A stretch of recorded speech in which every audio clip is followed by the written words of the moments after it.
I've spent 3 months documenting the pursuit of my Olympic dream. Last week, I took my shot. I ended up running 9:21 and getting the Olympic standard, but I placed 7th at the US Olympic trials, and sadly, my Olympic dream has come to an end.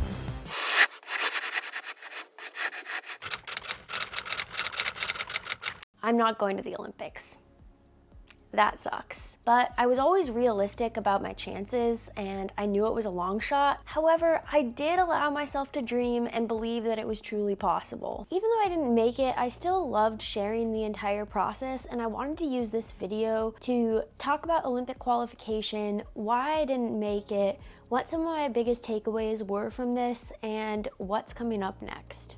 I wanted to explain a little bit how qualifying for the Olympics works because it's a bit confusing. So basically, every event has an Olympic standard that you have to reach in order to be qualified for the Olympics. You can also qualify through world ranking, but that is very complicated and I'm not going into it because I certainly don't understand. Some countries have a really large depth of talent in certain events or all the events. So there are more than 3 people that qualify to the Olympics, in which case there has to be some sort of a system for deciding which 3 get to go. In the case of the US, we do a trials, which is basically a large track meet that's set up similar to the Olympic Games, where every event is contested and the top 3 in each event are the ones that earn those Olympic spots. The UK does a trials and a committee decision. Some countries just do a committee decision. It varies a lot across the world. There's no one system, which is confusing. There's some controversy about whether the trial system is the best way to do it, but I personally really love it because not only does it give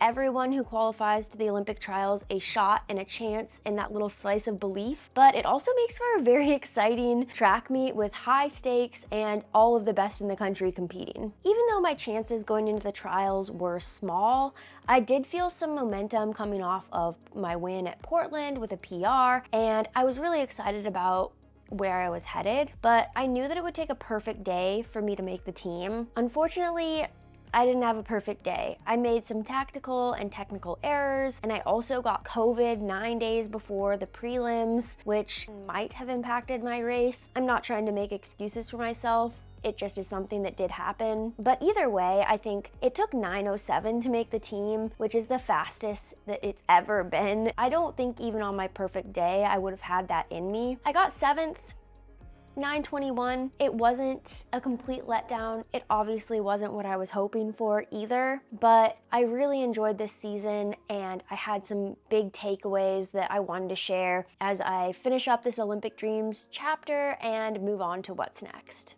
So my first takeaway is that I'm proud. Going back to track this year after having had some injuries, recovering from an ED, switching sponsors, it was really scary because I knew that I had high standards to live up to from the PRs I had in the past, as well as the standards I hold in my own brain. Letting myself down and being disappointed was definitely an option, but I knew that if I didn't go after it this year, I would always wonder what could have been. So I'm proud that I put myself out there, and I'm really, really happy that I was not only able to reach the level I had been before, but exceed that, running a couple PRs, getting 7th at the trials, and running the 20th fastest time in the year. That is way more than I had hoped for when I decided to start this training block. And even though my expectations got higher as it went along, I'm still really proud of what I did.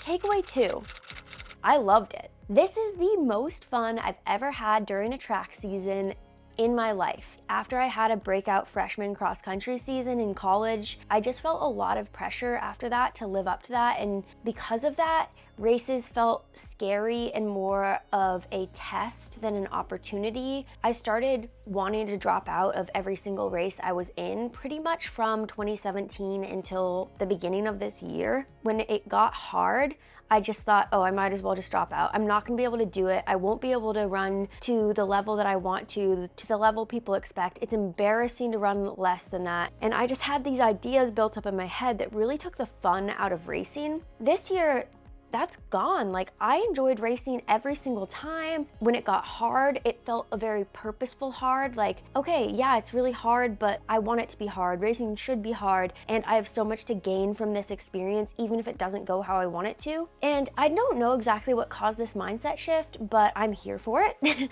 I think a lot of it is the positive coaching style of David, and then also just partially how grateful I was to be back on the track and to have this experience. Combination of things, but I really want to try to harness that through all the rest of my coming track seasons because it made it very enjoyable. 3 is consistency.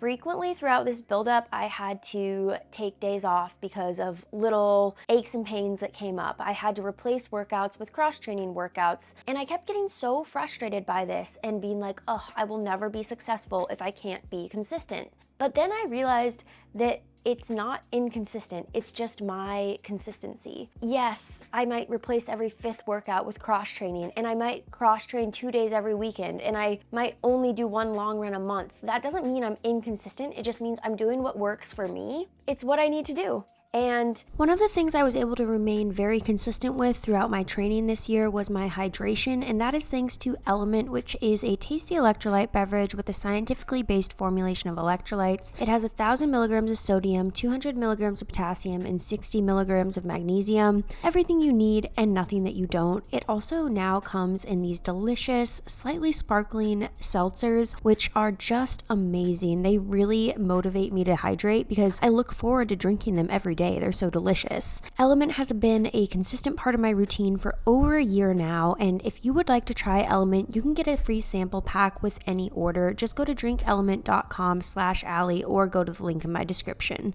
And as always, stay salty, my friends. Number 4, look, I have to say it. Part of me wishes I were from another country. I want to be at the Olympics. I have run the Olympic standard and it just makes me wish I had citizenship in another country. But of course, I realized I had advantages growing up being from the US. Part of the reason for my success is where I was raised and the environment I was raised in. So I obviously understand why that isn't how this works. It's not just the top 30 times in the world that get to go. Part of me is like, ooh, but what if? But I definitely wouldn't change it. My 5th takeaway is roll the tapes.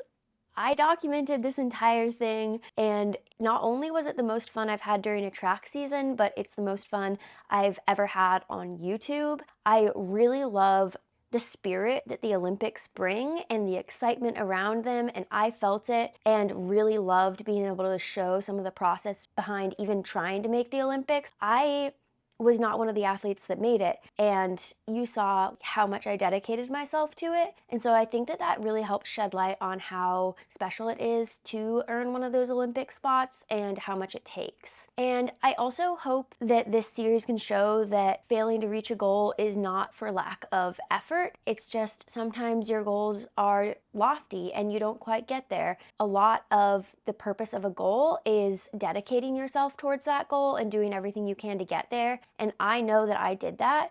And so I'm not disappointed in myself for not making the Olympics. Yeah, I wish I did, but I'm still super proud of everything I did to get to this failure. Failure is not a bad thing, it just has a bad connotation, and we need to rework that in our brains. Number 6 is support. I had so much family and friends with me at the Olympic trials and through every stage of this training cycle, and they were really instrumental in me being able to not only enjoy this season, but also just feel very loved and supported in the pursuit of my goals. Everyone around me realized that making the Olympic team was a long shot, but they all supported me and believed in me every step of the way. And that means so much. And I also felt such an outpouring of support through social media and the community that we have here. So thank you guys for that. I felt it. Competing at this level of sport is hard, mentally, physically, emotionally, but I loved this season so much. At no point during this build-up did I ever regret trying to pursue this or think about quitting. And that makes me confident that I'll return again. I may not know what I'm eating for lunch tomorrow, but I do know that I'll be trying for more Olympic teams. I'm already daydreaming about LA 2028 and Brisbane 2032, so you know I'll be back on the track and that I'll share every step of the way. Thank you so much for following along on this Olympic Dreams series, and if you would please subscribe, I would really appreciate it. There's lots more coming. Very exciting things are in our future. So if you'd subscribe, it really helps my channel. But yeah, thank you for watching, and that's all for now, folks.